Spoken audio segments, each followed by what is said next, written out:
Once again, Christian greetings to all our valued listeners and viewers throughout the whole world, even more particularly to all Shepherd's Rod believers, and most especially to our beloved brothers and sisters in the United States of America. Special greetings to our brethren in Colorado, to our brethren on Georgia, and also to our brethren in Kansas and on Fiji Island, Mexico, Spain, in Africa, to the United Kingdom, and also to our brethren in Australia, and to the rest of the 144,000 living saints scattered abroad. Greetings. May the good Lord bless you, brothers and sisters. This is our episode number 13 on the subject, the chronological order of events, and it is especially dedicated to our beloved brother Steve and Sister Corinne, together with the brethren. And at this time, I want to emphasize greatly the importance of this coming Day of Atonement, for it is a life and death matter by which on that final Day of Atonement, the destiny of all spiritual Israel will be forever fixed. So I would like to begin on track number 15. On page 28, it says, in the typical atonement, everyone's destiny among the professed people of God was forever fixed. Those who complied with the demands of the law were left to live, and those who did not were cut off from among the people. Thus it must also be in the antitypical atonement. Track number 15, page 28. So what is the demand of the law? Of course, anciently, they were commanded to afflict their soul so that they will not be cut off on that Day of Atonement. So that is one of the demands of the law. Now, I would like to read here in to us are 218 and 219. It says, in the earthly sanctuary, the high priest entered the most holy apartment once a year, and on that particular day, every Israelite was to confess his sin. He who neglected to comply with the divine requirements was cut off from his people. See Leviticus 23 verse 29 and verse 30. Thus, the day of antitypical atonement, judgment, or cleansing of the sanctuary, as set forth in Daniel 8 verse 14, is a day of purification for the camp of Israel, the church, putting away sin and sinners. The earthly sanctuary was a figure of the heavenly. It was instituted with its ceremonial system to point forward to the work of Christ, our high priest, in the heavenly sanctuary. During the antitypical period, New Testament time, as the sanctuary with all its services was a figure of type of the true heavenly under the administration of Christ, so the typical Day of Atonement must point out the truth in the antitypical period, our time. 2SR 218 and 219. We know that according to track number 15, the basis of the proceedings in the heavenly sanctuary, its righteousness is measured according to the present truth. So here in track number 15, page 32, it says, the lamps of fire, being 7 in number, they of course can but represent the ever-living church. Revelation 1 verse 20. Clothed with the light of the whole truth of God, her teaching present truth to its successive generation since the world began. The truth by which the works of each is searched and judged, its one's righteousness measured. Track number 15, page 32. So, the righteousness of each is measured according to the present truth. Now, I would like to read to you 2TG 37 on page 25. It is concerning Isaiah 52 verse 1 and 7 as well as Nahum chapter 1 verse 15. Now it says, hear the prophetic word of God, 2TG 37, page 25. Here the prophetic word of God plainly declares by both Isaiah and Nahum, the prophets, that when we see these good tidings published by him whose feet are seen upon the mountains, and this is now taking place for the first time since the prophets wrote, it is to be a sign that the wicked, the violators of the laws of Moses, are soon to be cut off from among God's people. So it says here that the wicked, who are they the wicked? The violators of the laws of Moses, they are soon to be cut off from among God's people. 2TG 37:25. Now, what are the laws of Moses? Now, let us go to 2TG 37 on pages 14 and page 15 to ascertain clearly what are the laws of Moses by which the violators of such laws are to be cut off according to the voice of inspiration. So here in 2TG 37, pages 14 and 15, quoting Malachi 4, verse 4 and 5, it says, remember ye the law of Moses, my servant, which I commanded unto him in Horeb, for all Israel, with the statutes and judgments. Behold, I will send you Elijah the prophet before the coming of the great and dreadful day of the Lord. Now, we know that this is partially fulfilled in the days of Bethel, being antitypical Elijah John the Baptist. But it is even more directly applied to antitypical Elijah the Tishbite. Here in track number 13, page 11, it says, remember ye all who shall witness the destruction of the wicked described above. Remember, we already read in 2TG 37:25 that the wicked mentioned are the violators of the laws of Moses. Now the divine command, remember ye all who shall witness the destruction of the wicked described above. It did not say all who had been witnessed, but rather inscribed in a future tense. All who shall witness the destruction of the wicked described above. Or it is guaranteed by inspiration that these people, they will witness the destruction of the wicked. Who are they, the wicked? The violators of the laws of Moses. Although we know all the wicked will be destroyed, but this is the very first destruction. It is pointing to the violators of the laws of Moses among God's people.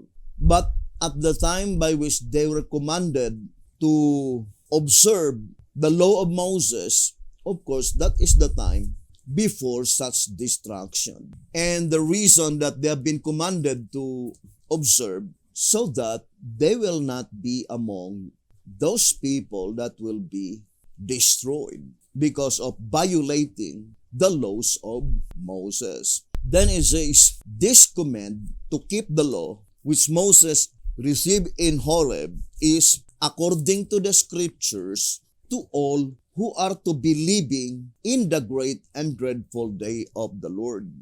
What is great and dreadful day of the Lord? Judgment for the living.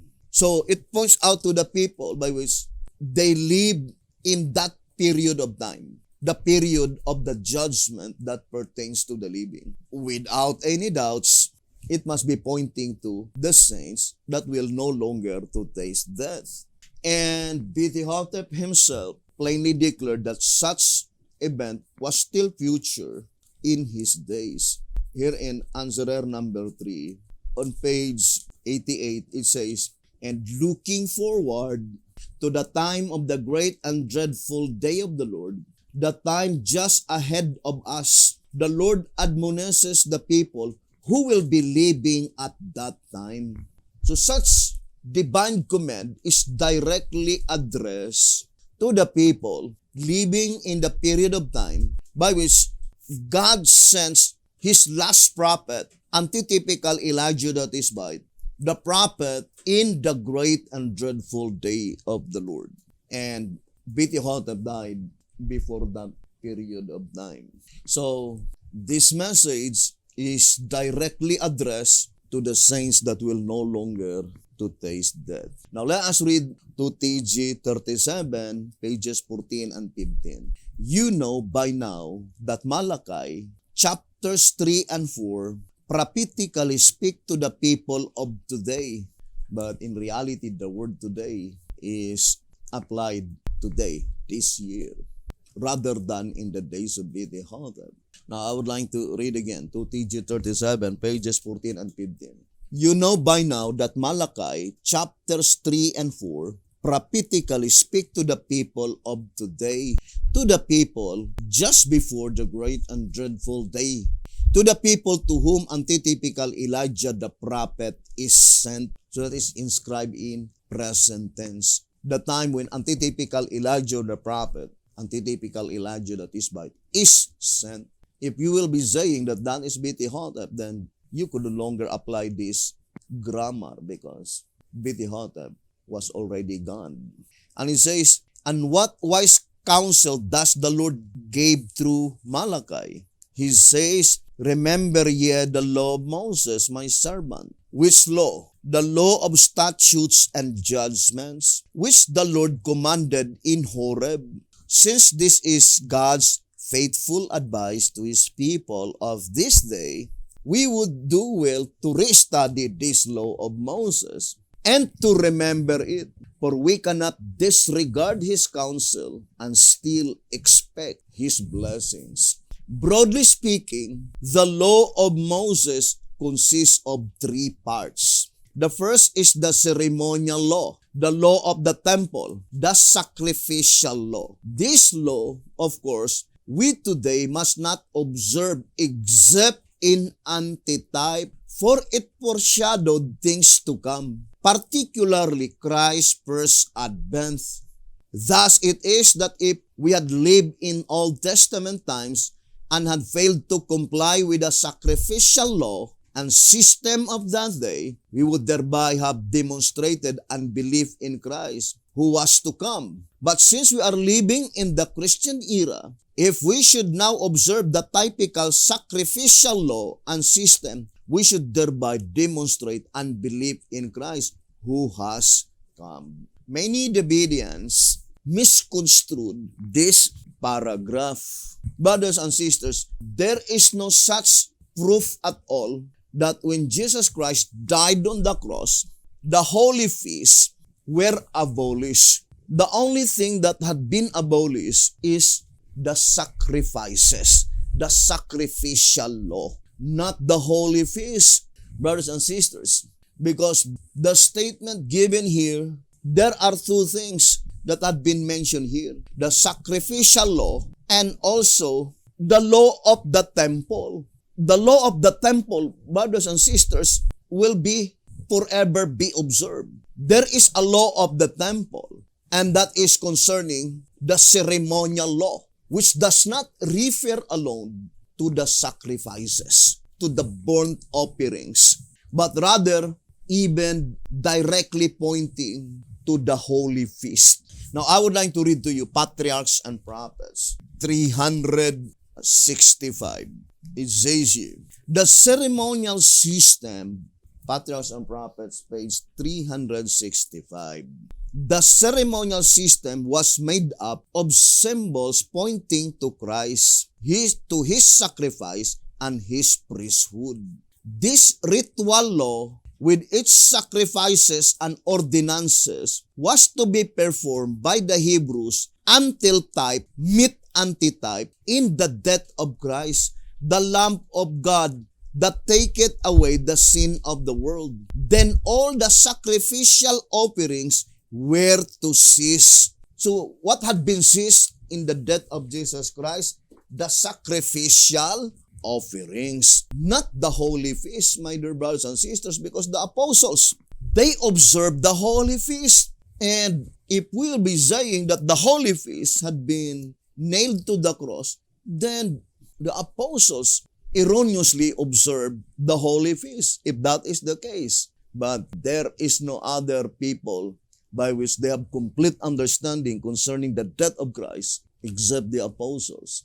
And they knew, brothers and sisters, that the only thing that had been nailed to the cross, it is the burnt offerings. Here in Acts of the Apostles, in 389, it says, Paul greatly desired to reach Jerusalem before the Passover, as he would thus have an opportunity to meet those who should come from all parts of the world to attend the feast. In page 390, it says, I would like to read a statement. Upon receiving warning of the plot, Paul decided to go to around by way of Macedonia. His plan to reach Jerusalem in time for the Passover services had to be given up, but he hoped to be there at Pentecost. Then in the last paragraph, it says, at Philippi, Paul tarried to keep the Passover. So Apostle Paul kept the Passover. Only Luke remained with him. The other members of the company passing on to Troas to await him there. The Philippians were the most loving and true-hearted of the apostles' converts, and during the 8 days of the feast, he enjoyed peaceful and happy communion with them. Acts of the Apostles 389, 390, and 391. And the only one who take away the holy feast is not Jesus Christ, but rather it is the exceeding great horn during the dark ages. I would like to read 2 TG number 6 on page 20 and page 21. It says, from these verses we see that it was just such a departure from God, because of departure from God, that caused the church in her early Christian era to lose her path and all her possessions, including her feast days, her new moons, her Sabbaths, and all her solemn feasts. Why is it that the solemn feast was lost? Because of departure from God. And that was during the dark ages of religion. It says, this is exactly what happened when the dark ages of religion began. 2 TG number 6, page 20 and page 21. And also in track number 4, page 25 and page 26. Now, remember, brothers and sisters, the statement in 2 TG 37 on page 15, it says, this law, what law? The ceremonial law. This law, of course, we today must not observe except in antitype. Brothers and sisters, the Old Testament period is not the period of antitype. When does the period of antitype? Let us read again. 2SR 219. It says 218 and 219. It was instituted, 2SR 218 and 219. It was instituted with its ceremonial system to point forward to the work of Christ, our high priest, in the heavenly sanctuary during the antitypical period, New Testament time. When does the antitypical period begins? In the New Testament era.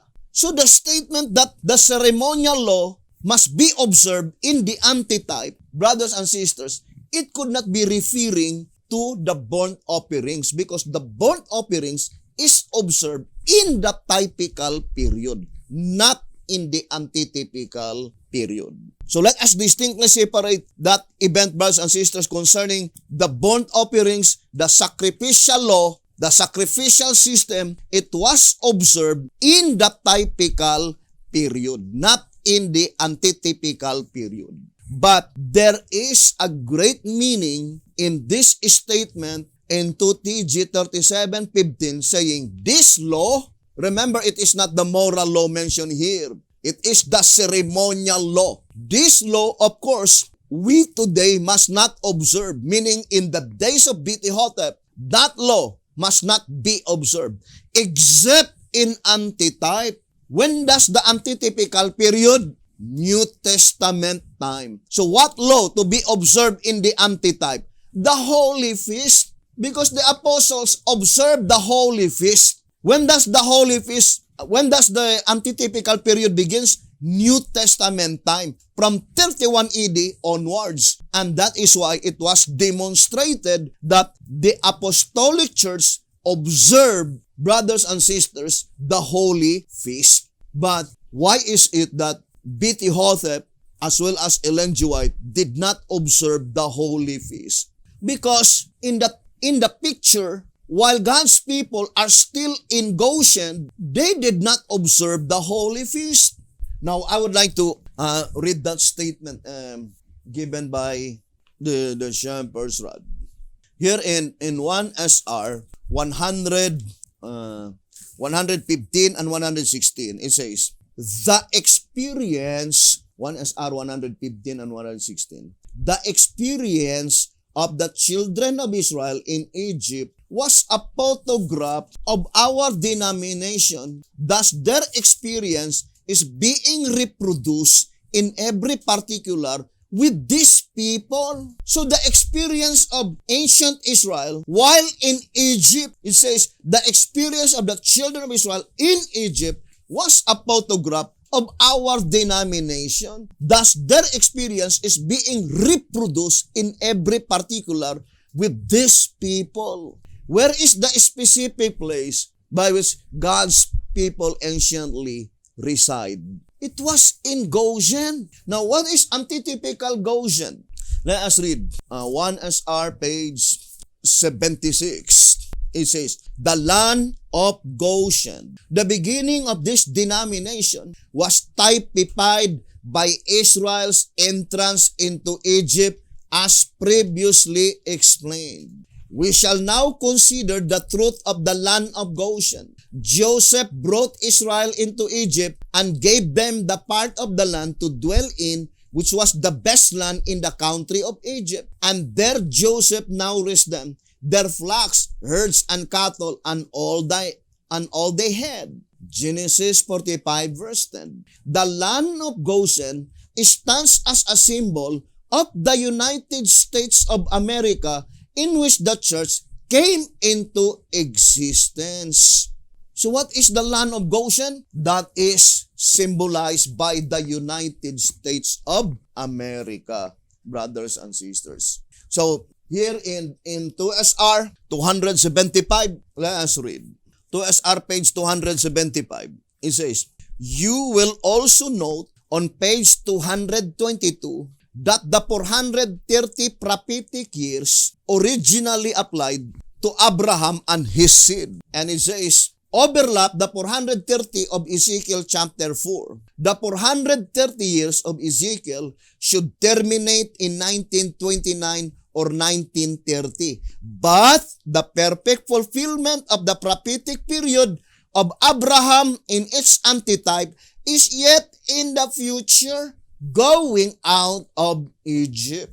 That is very plain, that prophetic event in its antitype still in the future, Israel going out of Egypt.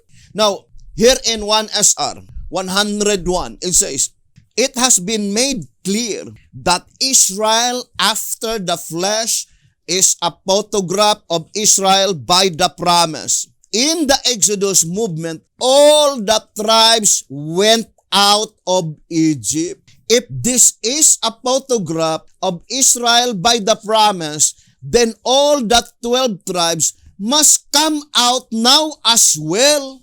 But that statement must come out now, brothers and sisters. Of course, it must be pointing to the predicted event because B.T. Hotep says it is still future. So when that predicted event will come, then that is the time that God commanded His people to get out of Egypt. And what is the type? It says that they might observe a feast in the wilderness. So that is the very clear, brothers and sisters. Let us read Exodus. Here in Exodus chapter, I would like to read Patriarchs and Prophets. Here in Patriarchs and Prophets on page, so the message says 757. In the command for Israel's release, the Lord said to Pharaoh, Israel is my son, even my firstborn. Let my son go that he may serve me.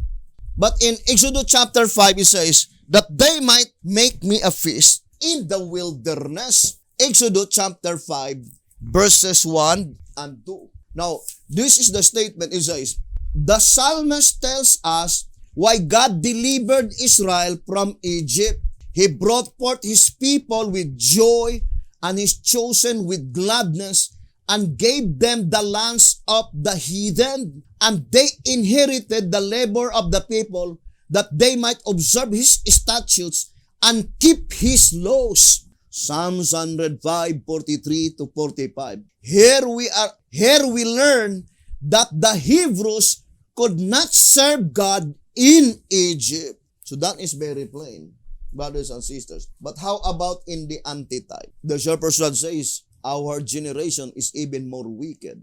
Thus God's people could be able to serve God, to observe all the laws of Moses while they were still in Egypt. Now, I would like to read this reading, brethren, in 1SR. On page 64, it says, the experience of the Israelites in departing from Egypt, this experience of the Israelites in departing from Egypt was written for the instruction of those who should live in the last days, before the overflowing scourge shall come upon the dwellers of the earth. The Lord calls upon all who are Israelites indeed to prepare for that event. Volume 6, page 195. We need to prepare for that event. What event? The fulfillment of the departure from Egypt. And what specific place that they departed? Goshen. And what is Goshen? United States of America. Now, let us go back again, brothers and sisters, because we are studying now type and antitype. Sister White and B.T. Hotep, they were living in a period of time by which typifying ancient Israel, while in Goshen, they did not observe the holy feast. Or in other words, God did not give a command to them to observe the holy feast. Not until God commanded Moses to take out his people from the Egyptian bondage and then to observe the feast in the wilderness. Now, it is a very important subject, brothers and sisters. All the events that will take place on the year 2021 and also the year 2022, these 2 years, 2021, 2022, are very important years. If we would miss these 2 years, we will miss forever. And that predicted event cannot be referred only to one angle. It is illustrated by God in different angles, with many pictures, with many types that we need to reconcile and to harmonize to get the full beam of light. Now, of all the feast, the very first important, before we will be delivered physically, we need to be delivered spiritually. And it is even more pointing to the Day of Atonement. Now, I would like to read to you this reading, brothers and sisters, in 1 TG. 1 TG number 3, page 15, saying, thus urging Judah, the church, to keep this antitypical atonement feast. So this message is very urgent. It says, brothers and sisters, that thus urging Judah, the church. Now, I would like to repeat again to connect our subject. Who is the church mentioned here, represented by the title Judah? It must be the church in the great and dreadful day of the Lord, according to our reading, right? Track number 13, page 11, to TG 37, 14, and 15. Who are they that had been commanded to observe the holy feast? To the people living in the great and dreadful day of the Lord. What is great and dreadful day of the Lord? The judgment that pertains to the living. The message by which never been bestowed by God to Sister White. The Jefferson declared clearly in General Conference Special on page 39. He says, the judgment for the dead, furthermore, is not the message of the great and dreadful day. It does not even touch on the prophecies of the great and dreadful day of the Lord. Does not even touch. Therefore, it could not be the church during the great and dreadful day of the Lord.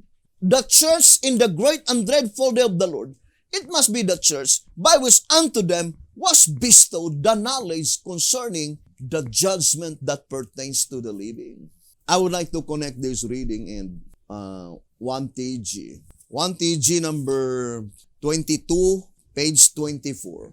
1 TG number 22, page 24. The meek of the earth are those who have wrought the Lord's judgments, who have proclaimed the message of the great and dreadful day of the Lord. It could not be the Seventh-day Adventist Church, because according to the General Conference Special, page 39, the message that was entrusted by God to the Seventh-day Adventist Church do not even touch the message of the great and dreadful day of the Lord.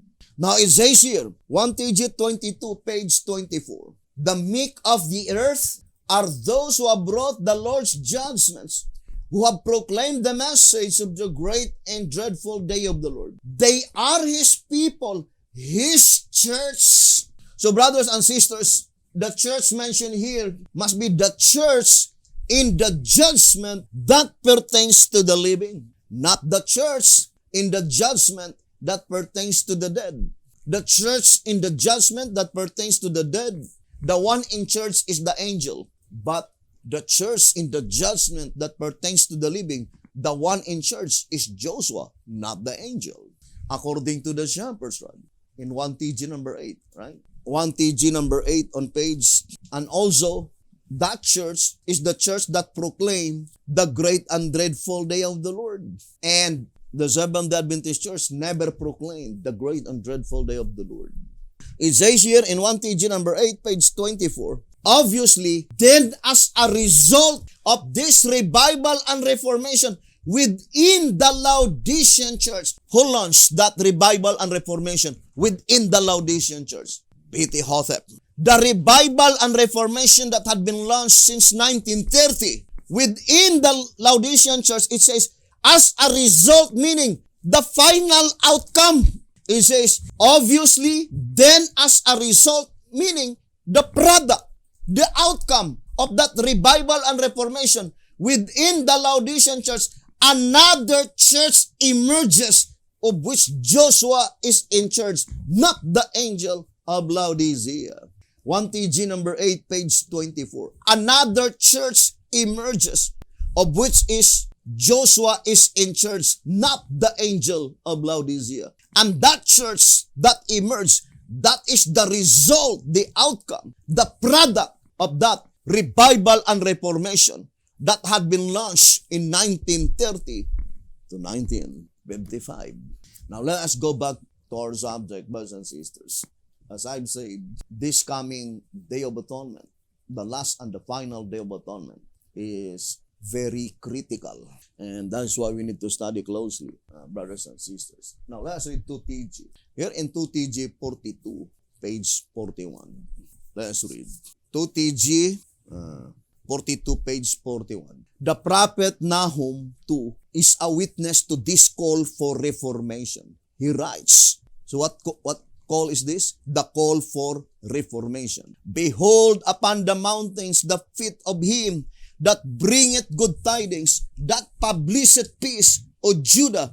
Keep thy solemn feast, perform thy vows, for the wicked shall no more pass through thee. He is utterly cut off. Here you see that the announcement of this long-expected event is to be made by someone's publications. Now, I would like to apply first that publications, the Shepherd's Rod publications. Moreover, he publishes peace and thus announces the restoration of the kingdom. This is the only peace that the world can have. There is to be no other. Those who keep God's solemn feast, inscribed in plural form. Those who keep God's solemn feast and perform their vows shall have this peace. None other shall. Brothers and sisters, of course, the statement published peace, that is complete peace and rest in God's everlasting kingdom.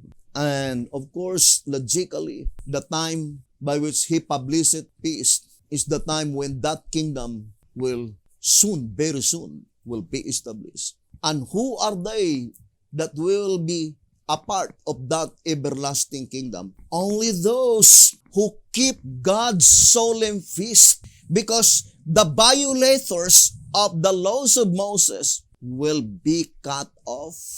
So this solemn feast, brothers and sisters, in 2TG 37:25, is the holy feast that was given by God to Moses. Now, let me read to you, track number 14, page 22. It says, therefore, only as they awake and give heed to the voice of the true witness and turn their steps toward the gates of the kingdom, may they ever hope to participate in the divine eventuality. You see, brothers and sisters, to participate in the divine eventuality. O Judah, keep thy solemn feast, perform thy vows. Why is it that you need to keep the solemn feast? Why is it that you need to perform our vows to the Lord? So that we will not be among of that wicked that will be cut off on that coming Day of Atonement. Track number 14, page 22. I would like to read answerer number 3, page 9 and page 10. It says, thus the all-knowing one, he who created the heavenly bodies, and knows the very moment he set them in motion to govern the day, the month, and the year, decreed that the holy feast be observed in the very month and on the very day on which were first ordained. And what happened to ancient Israel when they were in Egyptian bondage for 215 years? They lost sight of the Bible creation calendar. Therefore, there is no more possibility of them that they could be able to observe the holy feast. So at the time that God requires them to observe the holy feast, God gave to Moses the sacred yearly calendar. It says here in page 10, to prevent his people from bringing upon themselves such a catastrophe and to have them intelligent as to the time the year begins, the Lord gave to Moses the sacred yearly calendar which cannot be lost or miscalculated so long as the earth remains. And then it says, thus was the Lord re-establishing the creation calendar. What does it mean, re-establishing? It was already in the past, but it was lost. So before God's people could observe the holy feast, God need to restore first the Bible or the creation calendar.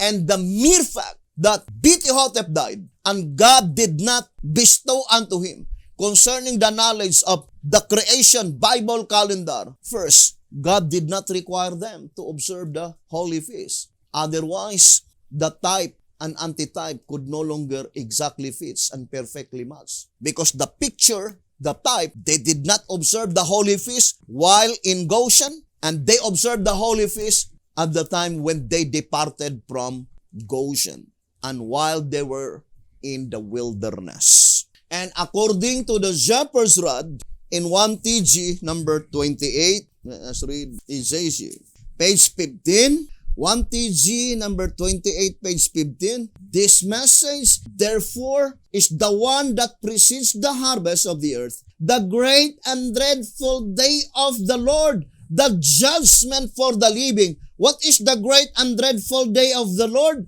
The judgment for the living, the day in which all things are to be restored. Mark chapter 9, verse 12. What is the great and dreadful day of the Lord? The judgment for the living. That is the appointed time by which all things are to be restored. And one of the prominent truths that was not restored in the days of Beti-Hotep is the Bible creation calendar. It is God who will restore all things, but through the medium and the channel of the prophet. And the mere fact that not all things have been restored in the days of Beti-Hotep, he could not be the promised antitypical Elijah the Tishbite. Here in the General Conference Special, on page, on page 11 and page 19 and page 20, General Conference Special, pages 19 and page 20. In doing all this, he sets in motion the power that is to restore all things. I would like to read again. General Conference Special, page 19 and page 20. In doing all this, he sets in motion the power that is to restore all things. Hence, Christ's positive declaration, Elijah truly shall first come and restore all things. Matthew 17:11. Inevitably then, without his message, we would die in our ignorance and in our sins, never live to see the restoration completed. Without his message, one of the most important messages of antitypical Elijah the Tishbite, brothers and sisters, is the great and dreadful day of the Lord, the judgment for the living, which is the blotting out of the names of the wicked. Dreadful to those whose names are blotted out, but great to those people by which their names retain in the Lamb's Book of Life. Now, I would like to connect our study, brothers and sisters, on the prophecy on, I know there are many prophecies that we need to consider, but I would like to connect on Isaiah 65. Ponder deeply, brothers and sisters, this prophecy recorded. I would like to read 1 SR 163. 1 SR 163 and 164. So let us read the statement and hope that God would help us. It says, the 10th verse, so pointing to Isaiah 65 verse 10. 1 SR 163. The 10th verse speaks of the promise to those who shall escape. So there is a promise to those who shall escape. And the Bedean, when reading the word escape, immediately they jump to the conclusion that it points out to the day of slaughtering. Well, brothers and sisters, that is not wrong, but that is not the particular object in view. Because in 1 TG, let's read again. In 1 TG number 6, page 38, it says, it is obvious that they escape the destruction of these sinners in the church. 1 TG number 6, page 38. So it is obvious that they escape the destruction of these sinners in the church. Who are they? Only the holy ones whose names are left written in the book escape the destruction that falls upon the wicked in the church. Only they constitute the remnant, the ones that are left. Who are they that will escape the destruction? Only those whose names are left written in the book escape the destruction. So this is the promise to you and I if our names will be retained in the Lamb's Book of Life. This is the promise. Now, I would like to read 1 SR page 163. It says, the 10th verse speaks of the promise to those who shall escape. Now, let us read Isaiah 65 verse 10. This is the promise. And Sharon shall be a fold of flocks, and the valley of Achor a place for the herds to lie down in, for my people that have sought me. So that is the promise given by God to those who shall escape. Now, then it says, the 11th and 12th verses speak of the class that shall perish. So verse 11 and verse 12 is pointing, it says, the 11th and 12th verses speak of the class that shall perish. The slaughter here is the same as that of Ezekiel 9, quoting Isaiah 65 verse 12. Therefore will I number you to the sword, and ye shall all bow down to the slaughter. Because when I called, ye did not answer. When I spake, ye did not hear, but did evil before mine eyes, and did choose that wherein I delighted not. Then it says, verses 13 and 14 show God's care over His people and the suffering of the other class. Now let us distinctly separate the class mentioned in 11 and 12 and the class mentioned in verse 13 and 14. Brothers and sisters, in verse 13 and 14, there are two classes. Let us read again the statement. 1 SR page 163. Verses 13 and 14 show God's care over His people and the suffering of the other class. Verse 15. And ye shall leave your name for a curse unto my chosen. For the Lord God shall slay thee and call His servants by another name. Now, let us connect to track number 14. Track number 14. So let us read the statement here. Track number 14. 17 and 18. And it shall come to pass in that day, declares the prophet, that his burden, the burden of Assyria, shall be taken away from off thy shoulder, the shoulder of Judah, and his yoke from off thy neck, and the yoke shall be destroyed because of the anointing. Isaiah 10 verse 27. On page 18 it says, immediately we see that in the revealing light of this scripture, the pronoun thee, who in both cases is set free in the time of Assyria's fall, proves to be the church, Judah, liberated from Gentile rule, the Assyrian rule. Conclusively, therefore, Isaiah clarifies Nahum's prophecy as referring to the church liberation from the last day Assyrian yoke. The fact, though, that the church, as Nahum says, is not only to be relieved from affliction and freed from bondage, but it is also to be sentenced to death. Nahum 1 verse 14 creates a paradox. Inspiration, however, quickly clears it again through Isaiah. Speaking of the church, he declares, and ye shall leave your name for a curse unto my chosen. For the Lord God shall slay thee, and call His servants by another name. Isaiah 65 verse 15. Who are they mentioned here? And ye shall leave your name for a curse unto my chosen. Brothers and sisters, there is no other group of people that inherits the name Seventh-day Adventist Church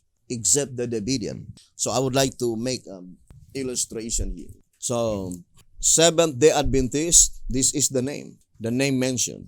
Who inherited that name? The Davidian. DSDA. So let us read now the statement in Leviticus of Davidian.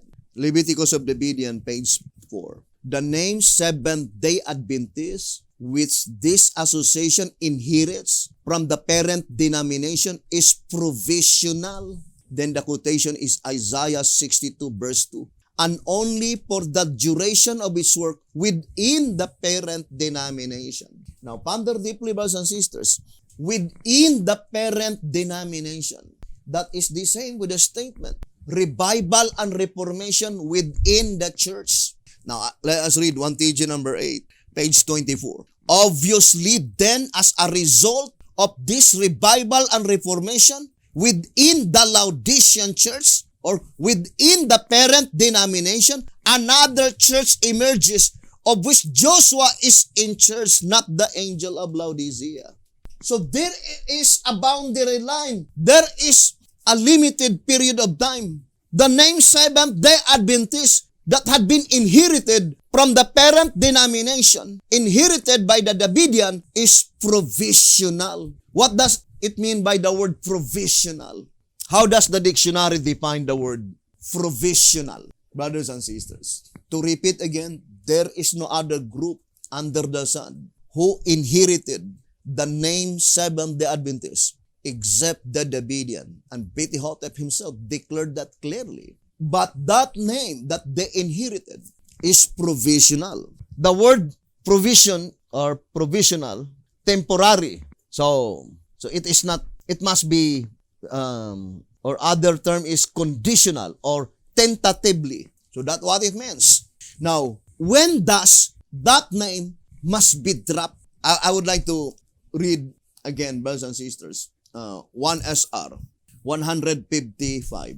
It says, a new name indicative of the new experience they have passed through, which is the separation or sifting, as explained. God himself with his own mouth gives the name, so it cannot be counterfeited. Brothers and sisters, in the Bible, there are three entities that their names were changed, and all of them are typical.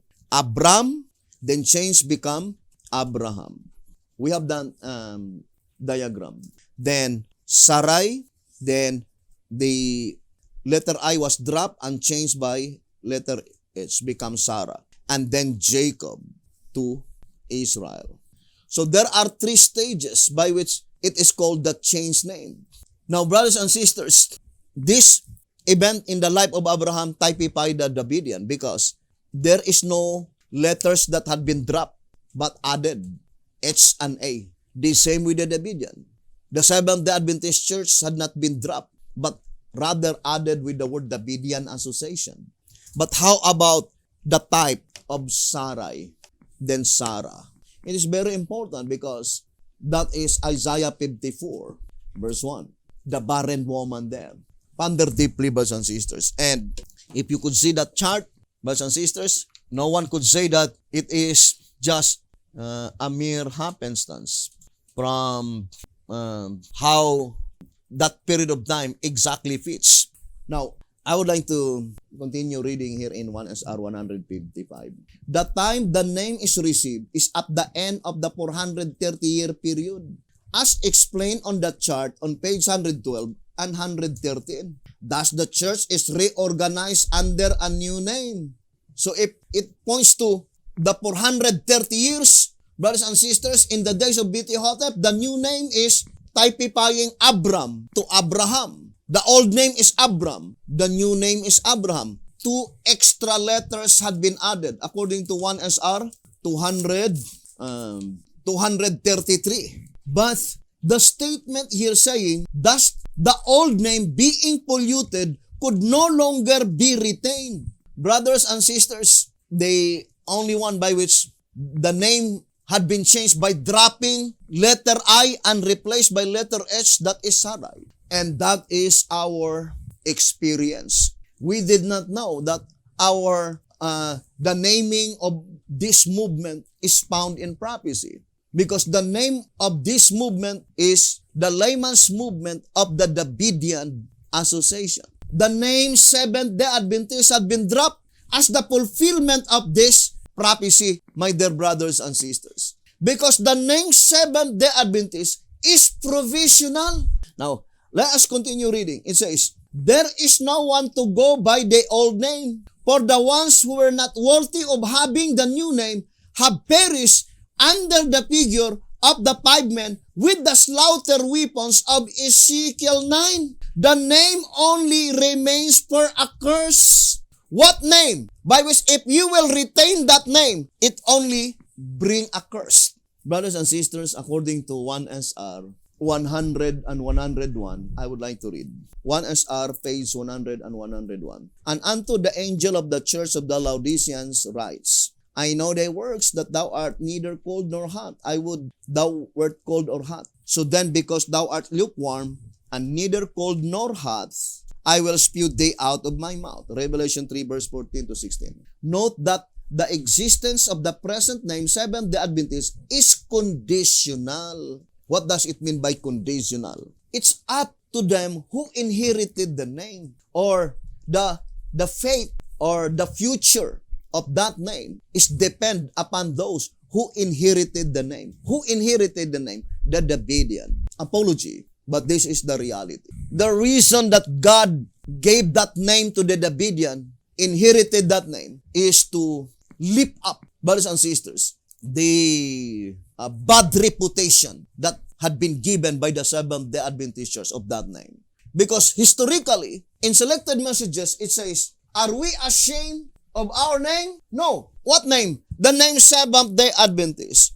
It says 2SM 384. Not ashamed of our name. We are Seventh-day Adventists. Are we ashamed of our name? We answer, no, we are not. It is the name the Lord has given us. That name, Seventh-day Adventist, it is the Lord who gave that name. But what happened to that name?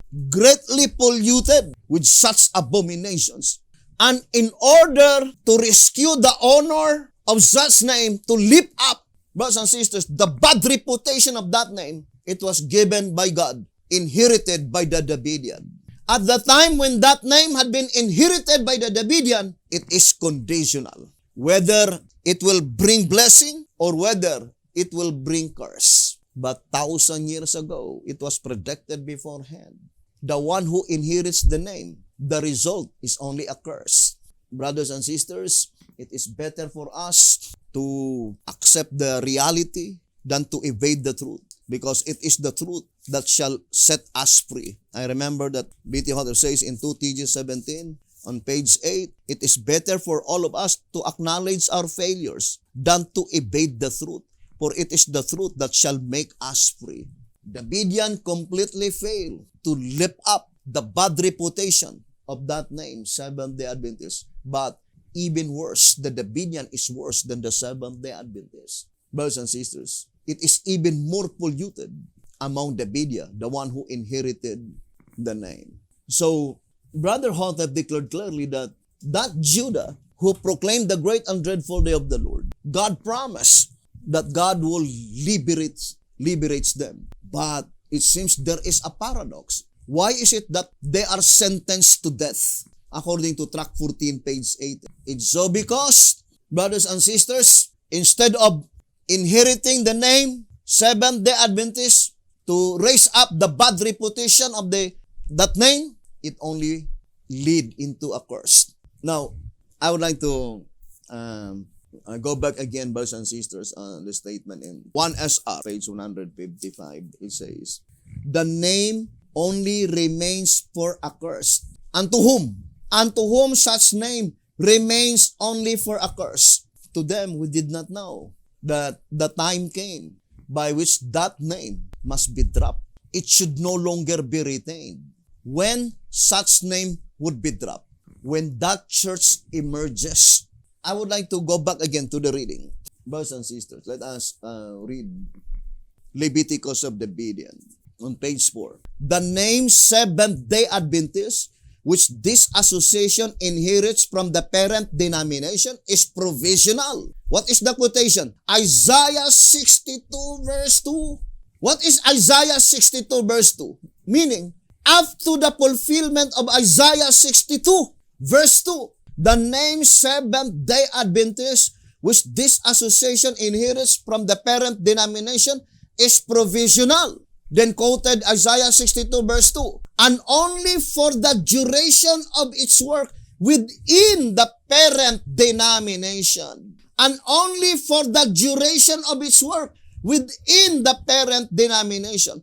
As long as that duration, that period of time are still in progress, that name must still remain. But when that period of time will be ended, the name must be dropped. And those who still remain retaining that name, it will not bring blessings to them. It will only bring a curse, according to the Bible and the spirit of prophecy and the Shepherd's Rod publications. Now, the question is that when such period of time by which the time duration is already ended. So, it is very important, brothers and sisters, to understand that exact period of time. You remember our reading in 2SR, page 237. Let's read again. In 2SR, page 237, it says, the reason he has followed that particular rule is to present to his church the exact time of her history by periods. 2SR 237. What is the reason why God followed that particular rule? What particular rule? The 3 hours schedule.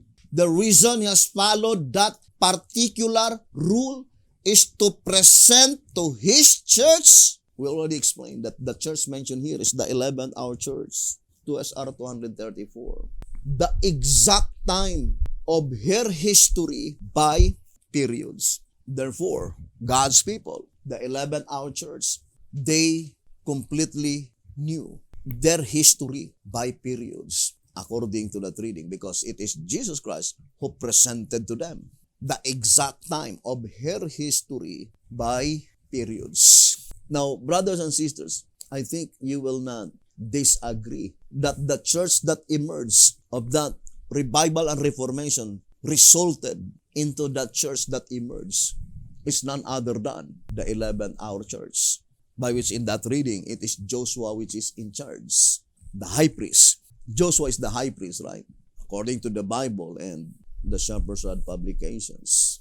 Now, let us go back again to our reading, brothers and sisters, and I would like to focus first on, I think, Isaiah chapter 60. And this time, let us connect Isaiah 60. Reading words, White House Recruiter. White House Recruiter on page 15. It says, finally, the night following the day can only represent the period after the gospel work is finished, after probation per man's salvation is closed. Then as the light of the world, the word of God sinks beyond the horizon of the day. Darkness covers the earth and gross darkness the people. Isaiah 60 verse 2. It is the time which finds the destiny of every being forever fixed. Then follows the Lord's irrevocable finality.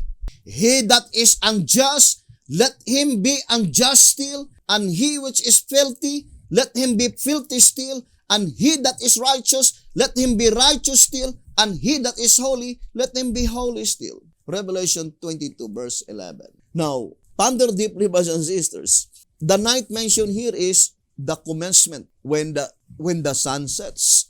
And according to the parable, that is the time by which God gave the reward to the 11th hour. Therefore, it could not be general close of provision. If you still remember our subject, brothers and sisters, who are they to receive the reward, the 1 penny, the very first one? The 11th hour servants.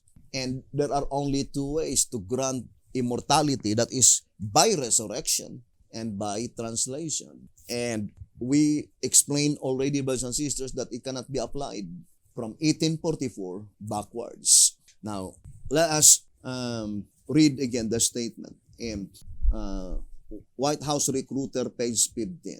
It says, the truth is now become clear that the parable divides the time of salvation into 2 equal parts of 12 symbolical hours each. The period before the Bible, the night, and the period during the Bible, the day, lending additional force to the fact that the parable thus divides time. Jesus declares, are there not 12 hours in the day? If any man walk during the day, he stumbleth not, because he is the light of this world.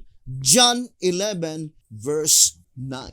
Now, every one of us could easily understand the word equal. So it says here that the truth is now become clear that the parable divides the time of salvation into two equal parts of 12 symbolical hours each. 12 hours in the night time, 12 hours on the daylight. And the verse quoted is John 11 verse 9. Now concerning the literal aspect, the only time by which the night time and the daylight are absolutely equal, that is called the vernal equinox. The third vernal equinox, brothers and sisters, that is pointing to the day, 24 hours, by which exactly 12 hours in the nighttime and 12 hours on the daylight, or exactly at 6 a.m. the sunrise and at 6 p.m. the sun sets. And that is the illustration of the parable in Matthew 20. But it is figurative, brothers and sisters, not literal vernal equinox. There are only two literal vernal equinox and never happen again. If you will look at the so-called vernal equinox in the Gregorian calendar, it is erroneous because it is not equal. There is no such occurrence in the history that the sun rise exactly 6 a.m. It is 6:07 or 6:11, not exactly 6 a.m. And there is not an historical event that the sun sets at exactly 6 p.m. As far as the Bible and the spirit prophets are thus concerned, there are only two. That is in the creation week and in the time of Moses. Because it is God who control the suns, brothers and sisters, the heavenly bodies. But we are talking about, brothers and sisters, concerning the figurative vernal equinox. Now, I would like to read to you answerer number 3.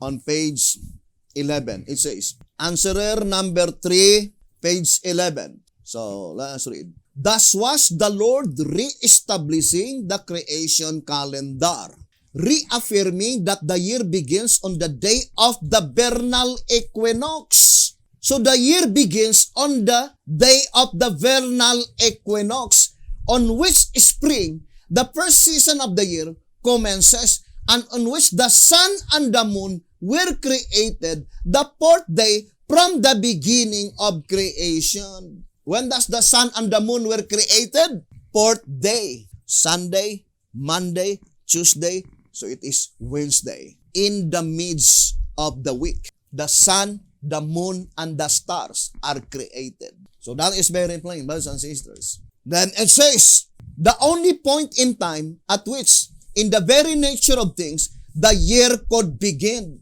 And so it is that the Passover, the Atonement, and the Feast of Tabernacles, the three most important feasts in the year. It did not say the three most important feasts in a year, but inscribed in definite article, the three most important feasts in the year. And I would like to prove to you that that is pointing to the year of my redeemed. The most important feast, these three feasts, Passover, Day of Atonement, and the Feast of Tabernacles. Why? Because Passover week, that is the purification of the church. The Day of Atonement, that is blotting out of names, blotting out of sins. Now, I would like to read. Why is it that these three feasts are very important? The important feast of, it says, the three most important feasts in the year. But what year? I would like to prove to you. The year 2021 and the year 2022. Now, let us read 2SR 216 concerning Passover. In observance of the Passover, the Lord commanded Israel to celebrate the occasion, that occasion 7 days. See Leviticus 23 verse 5 to 8. Surely no one would say that God commanded His people to commemorate that event 7 days with no object in view. Israel after the flesh going into Egypt, then out of Egypt to Mount Sinai. The Passover in Egypt on the night when the death angel smote the firstborn of men and beasts at the departure of Israel are times of the church at the present time, the church going out of Egypt, worldliness, the purification of the church, the separation of the tares from the wheat, the fulfillment of Ezekiel 9. The spirit of prophecy bears witness of this by the following statement: the Passover was to be both commemorative and typical, not only pointing back to the deliverance from Egypt, but forward to the greater deliverance which Christ was to accomplish in freeing His people from the bondage of sin. Patriarchs and Prophets, page 277. So the Passover feast is very important because that is typical. That is very plain, right? But how about the Day of Atonement? It is also typical. Now let us read 2 SR 218 and 219.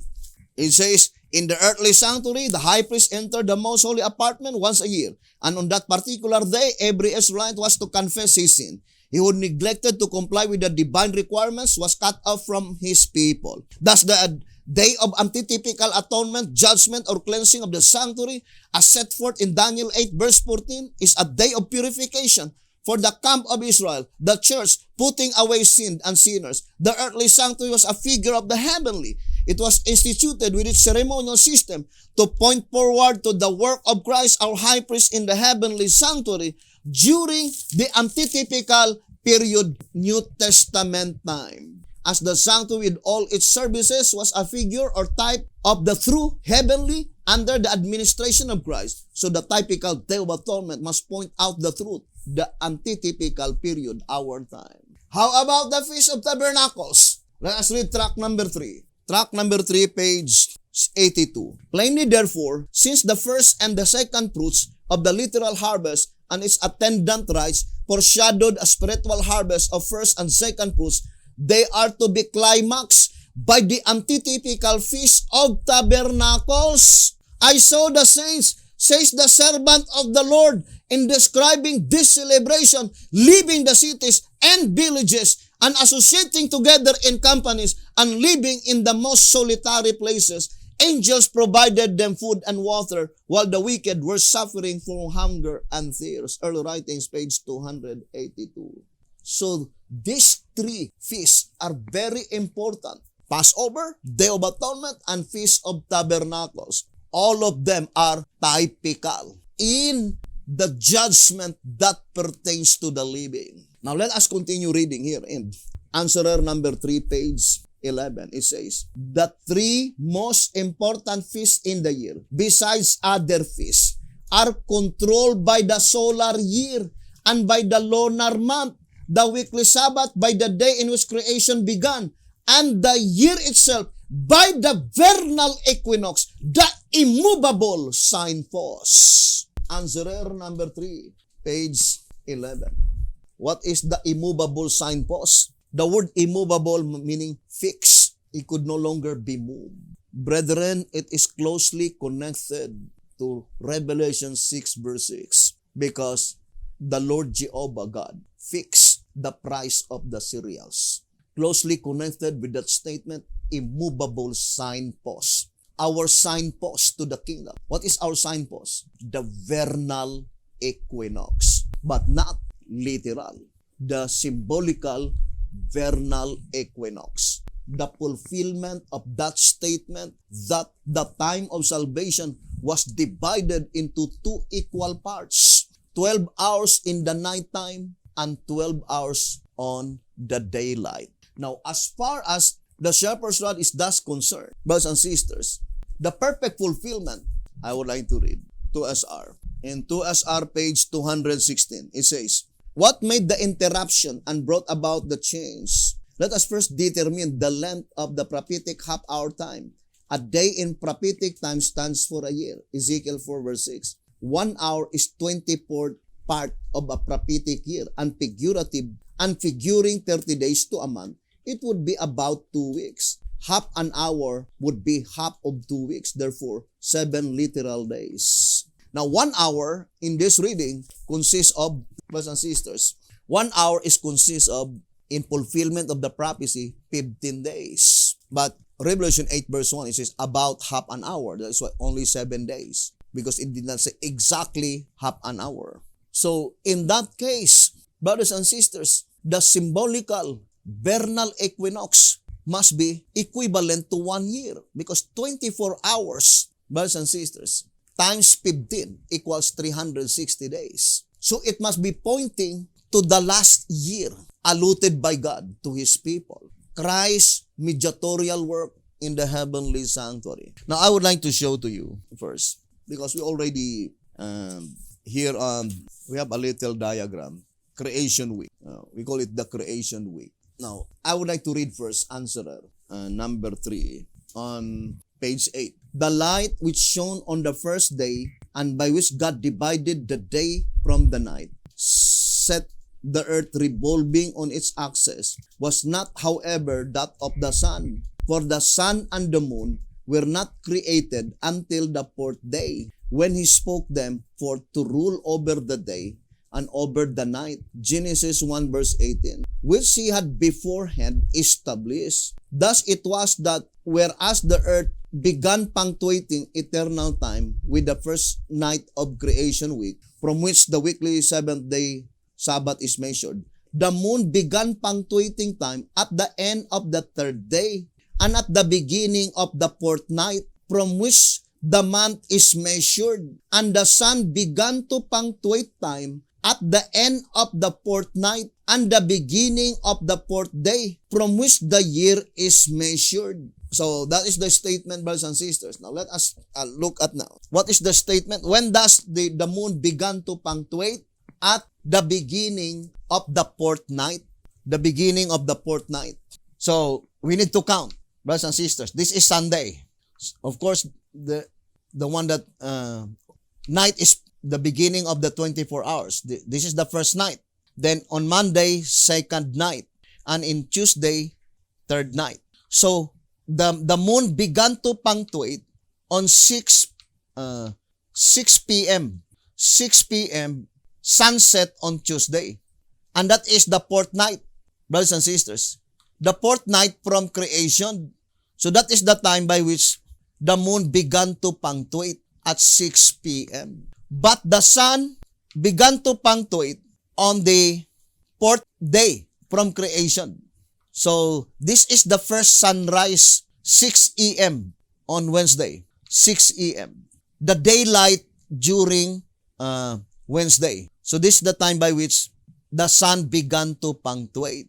Remember, brothers and sisters, we already read in the Mount of Blessings in page 46 that the light that cometh from the moon is derived from the sun. The moon itself has no light.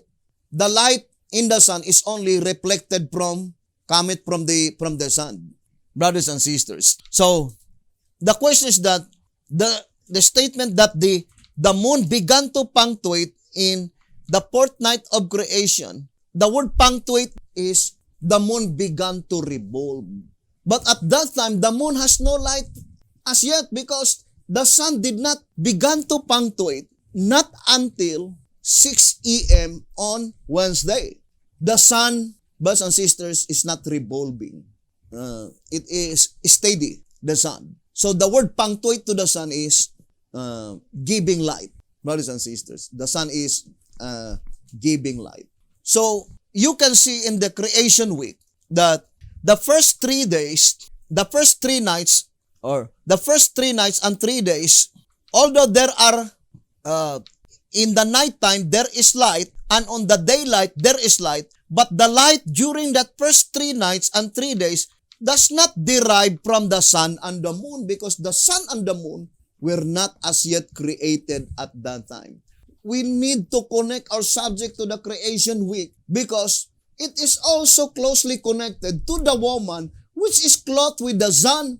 In the symbolization of Revelation 12, the moon, the sun, and the stars are used in that symbolization of that woman. The woman has crown of 12 stars. The moon is under her feet, and the woman is clothed with the sun. So that is very plain, brothers and sisters. Now, but in the just referring only to the days of creation because on the seventh day, that is the rest day. So the last 3 nights and 3 days in the creation week, of course, the light during the nighttime derived from the moon, and the light that lighted during the daytime derived from the sun. And accordingly, the Bible represents the sun. How about the moon? If the sun in the representation is represented by reading materials, then brothers and sisters, the moon must also be reading materials. Although there is a representation of the moon which is represented by the church. But in this study, we do fully believe that the moon, brothers and sisters, must be the writings of the spirit of prophecy, or those inspired writings outside the Bible, that all the light, whether in the writings of Sister White, Shepherd's Rod Publications, or whether writings of Alonzo Jones, Wagoner, William Miller, and all his associates, all of them are derived from the sun, which is the Bible. Without the Bible, brothers and sisters, there is no light on those writings. But the light during the first 3 nights and 3 days is represented by Jesus Christ himself. I am the light of the world. John 8 verse 12. And Jesus Christ is called the Son of Righteousness. The Son of Righteousness, brothers and sisters. Now, let us, I would like to show to you, to prove that, let's go back again to our illustration, brothers and sisters. 201, the diagram 201. So, in this diagram, from 4000 BC to 1500 BC, it is symbolized by nighttime. According to the Great Controversy, introduction, page 5, during the 2,500 years, there was no written revelation, and Brother Hotep says that is represented by the nighttime. But the daylight from 1500 BC to 100 AD, which is the New Testament, from the time the Bible began to be written to the time it was finished, there are 1,600 years. Therefore, it is not equal. So, it could not be the period of time which is called the vernal equinox, because the vernal equinox, it must be a period of time by which the night time and the daylight are equal. So the particular object in view in Matthew 20 could not be applied in this period of time from 4000 BC to 100 AD. And we call it autumn, because that is in autumn by which God, the sowing time, brothers and sisters, the period of the sowing time. Now here, from 100 AD to 1530, we call it the night time, because this is the period of the commencement when all the apostles died, the church began to decline and spiritual darkness. I will no longer be reading, brothers and sisters, because we read that several times. And it was in 1530 AD that the light from the Bible began to shine, according to the Shepherd's Rod. And that is in the time of Martin Luther. So here, from 1530 to October 10, 1843, or October 21, 1844, this is the daytime, and in October 21, 1844, that is sunset. What is sunset? Close of provision, pointing to the shut door message in October 22, 1844. And what seal is that? The fifth seal. The close of provision under the fifth seal. So, here, brothers and sisters, we called it the night time from October 21, 1844 up to October 10, 1931, Bible calendar. October 10, 1843 to October 10, 1931. July 18, 1931. Why is it that we always use the Day of Atonement, October 10? Because since 1844, it is called the antitypical Day of Atonement. From one Day of Atonement to the other, there are 3 symbolization of this period of time, equal 31,680 days. 31,680 days, equal.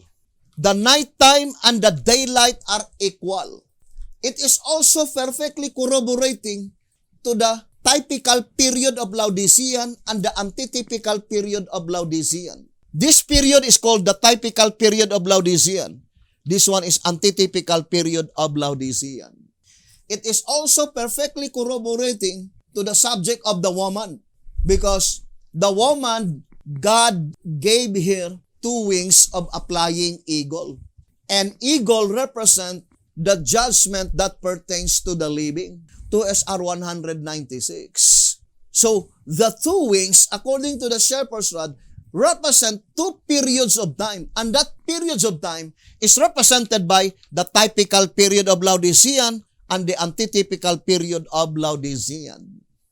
And it was ended on October 10, 2019. And I will elaborate this diagram on our next episode, brothers and sisters. And this is the symbolical period of time which is called spring. Because this for prophecy called the dark ages of religion here as the period of winter. And of course, the next period to follow after winter is spring. Right? When does, brothers and sisters, the year could begin? On spring, according to answerer number 3, page 10. The one we read, brothers and sisters. And this is the fulfillment of that predicted event from 1844 onwards. But we are talking about the period in the judgment that pertains to the living. So here, brothers and sisters, why is it that there are 2 occurrences in the past? Vernal equinox. Because it points out to the antitype.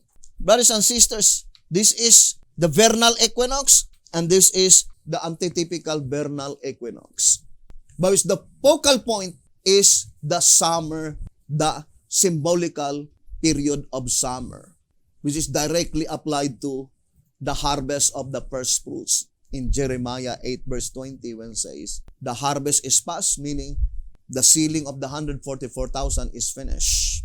I would like to read to you here in White House Recruiter on page 38. It says, then is the harvest of the first fruits past. White House Recruiter, page 38. The fruits garnered in, and the tares shut out unto destruction. There in agony, to wail and to gnash their teeth. The harvest is past, the summer is ended, and we are not saved. So, brothers and sisters, if you will notice, the first three nights and the first 3 days and the last 3 nights and the last 3 days, or the 72 hours, is pointing exactly to the event during the crucifixion of Jesus Christ. 3 days and 3 nights, brothers and sisters, and closely connected to the subject of the 5th trumpet, the darkening of the sun, by which B.T. Hotep attached Isaiah 60 verse 1 and 2 in White House Recruiter, page 15. So Isaiah 60 verse 1 and 2, brothers and sisters, the earth mentioned there is the symbolical earth. And without any doubts, that coming Day of Atonement, March 27, 2021, there is gross darkness that will occur in the entire symbolical earth. Gross darkness, spiritual darkness. Let us read again that statement. And we know that, I would like to, let me see. Remember, brothers and sisters, according to the White House Recruiter, page 15, Isaiah 60 verse 2, let's read. It says, finally, the night following the day. Let us go back again to our diagram. So, this is the day here. So, March 27, 2021, that is sunset. That is sunset, brothers and sisters.